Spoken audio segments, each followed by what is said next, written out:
নমস্কার সম্মানীয় দর্শকবৃন্দ, বেঙ্গল স্কিম ইউটিউব চ্যানেলের পক্ষ থেকে সকলকে স্বাগত জানাই। প্রতিবারের ন্যায় এবারও নিয়ে চলে এসেছি গুরুত্বপূর্ণ এবং ইম্পর্ট্যান্ট একটা ভিডিও আপডেট আপনাদের সকলের সঙ্গে শেয়ার করব বলে। এই ভিডিওটা দেখার পরে আপনারা অনেক উপকৃত হবেন। আজকে যে বিষয় নিয়ে আলোচনা করব সেই বিষয়টি হচ্ছে লক্ষ্মী ভাণ্ডার প্রকল্পে হাজার নাম বাদ।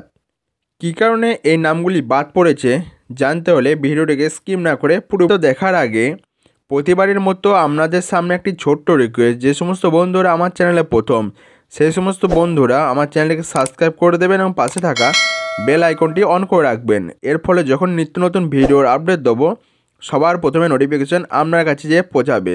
লক্ষ্মী ভাণ্ডার থেকে হাজার নাম বাদ, এরা আর টাকা পাবে না। রাজ্য সরকার পশ্চিমবঙ্গের মহিলাদের আর্থিকভাবে স্বাবলম্বী করতে এই গুরুত্বপূর্ণ প্রকল্প চালু করেছিলেন, যার নাম লক্ষ্মী ভাণ্ডার। এই প্রকল্পের অধীনে বহু মহিলা জীবনযাত্রার মান উন্নত হয়েছে। তবে সম্প্রতি প্রকল্পের সুবিধাভোগীদের জন্য একটি বড় আপডেট সামনে এসেছে। সরকারের তরফ থেকে সম্প্রতি জানানো হয়েছে এই তালিকা থেকে অনেক মহিলার নাম বাদ দেওয়া হচ্ছে এবং তাদের এই প্রকল্পের মাসিক ভাতা বন্ধ হয়ে যেতে পারে। বিষয়সূচি: লক্ষ্মী ভাণ্ডার প্রকল্পের গুরুত্বপূর্ণ তথ্য। কেন বাদ পড়েছে নাম? একাধিক ব্যাংক অ্যাকাউন্ট ব্যবহার, ভুয়ো নথি জমা দেওয়া, বয়স অনিয়ম, অসম্পূর্ণ কেওয়াইসি, জয়েন্ট অ্যাকাউন্টের সমস্যা। নাম বাদ গেলে কী করবেন?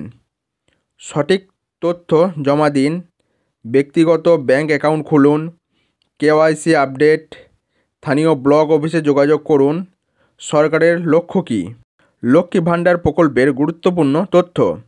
লক্ষ্মীর ভাণ্ডার প্রকল্পটি 2021 সালে মুখ্যমন্ত্রী মমতা বন্দ্যোপাধ্যায় চালু করেন।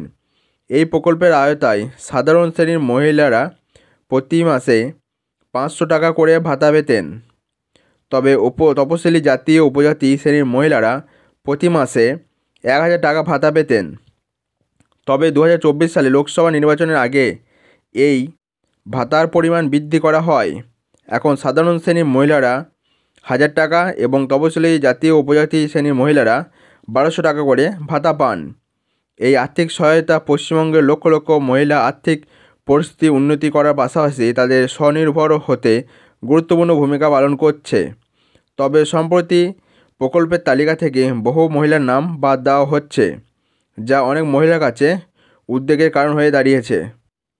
কেন বাদ পড়ছে নাম? লক্ষ্মী ভাণ্ডার প্রকল্প থেকে নাম বাদ পড়ার পিছনে সরকারের নির্দিষ্ট কিছু কারণ উল্লেখ করেছে, যেগুলি জন্য এই প্রকল্পটি থেকে নাম বাদ পড়ছে। সেগুলি হলো: একাধিক ব্যাংক অ্যাকাউন্টের ব্যবহার। অনেক মহিলার নামে একাধিক ব্যাংক অ্যাকাউন্ট রয়েছে, সেই সমস্ত মহিলাদের নাম এই তালিকা থেকে বাতিল করে দেওয়া হচ্ছে। ভুয়া নথি জমা দেওয়া। কিছু আবেদনকারী লক্ষ্মী ভাণ্ডার প্রকল্পে আবেদন করার সময় ভুয়ো জাতিগত শংসাপত্র জমা দিয়ে প্রকল্পের সুবিধা নিয়েছিলেন। প্রকৃত দরিদ্র মহিলাদের কাছে এই সুবিধা পৌঁছানোর জন্য সেই সমস্ত আবেদনকারীদের নাম তালিকা থেকে বাদ দেওয়া হচ্ছে। বয়সের অনিয়ম। লক্ষ্মী ভাণ্ডার প্রকল্পের জন্য ন্যূনতম বয়স 25 বছর। কিছু আবেদনকারী বয়সের প্রমাণপত্রে ভুয়ো তথ্য ব্যবহার করায় তাদের নাম এই প্রকল্প থেকে বাদ দেওয়া হয়েছে। অসম্পূর্ণ কেওয়াইসি তথ্য। যাদের ব্যাংক অ্যাকাউন্টে কেওয়াইসি সম্পূর্ণ করা নেই তাদের এই প্রকল্পের সুবিধা থেকে বাদ দেওয়া হচ্ছে। জয়েন্ট অ্যাকাউন্টের সমস্যা। ব্যক্তিগত ব্যাংক অ্যাকাউন্ট ছাড়া জয়েন্ট অ্যাকাউন্ট যে সমস্ত মহিলারা ব্যবহার করছেন তাদের নাম এই প্রকল্প থেকে বাতিল করা হচ্ছে। নাম বাদ গেলে কি করবেন? যদি আপনার নাম লক্ষ্মী ভাণ্ডার প্রকল্পের তালিকা থেকে বাদ যায় তবে নিচের ধাপগুলি অনুসরণ করুন। সঠিক তথ্য জমা দিন। ভুয়ো তথ্য নয় বরং বৈধ সঠিক তথ্য প্রদান করুন।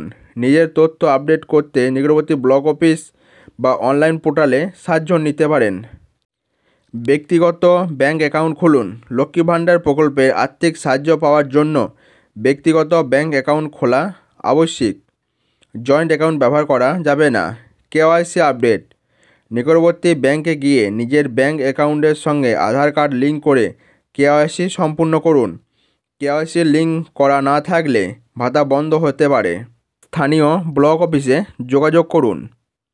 যদি আপনার নাম বাদ পড়ার কোনো কারণ খুঁজে না পান তাহলে স্থানীয় ব্লক অফিসে বা দুয়ারে সরকার ক্যাম্পে গিয়ে যোগাযোগ করতে পারেন। এই ছিল আজকের ভিডিও। এইরকম গুরুত্বপূর্ণ ভিডিও দেখার জন্য চ্যানেলটিকে সাবস্ক্রাইব করে পাশে থাকবেন।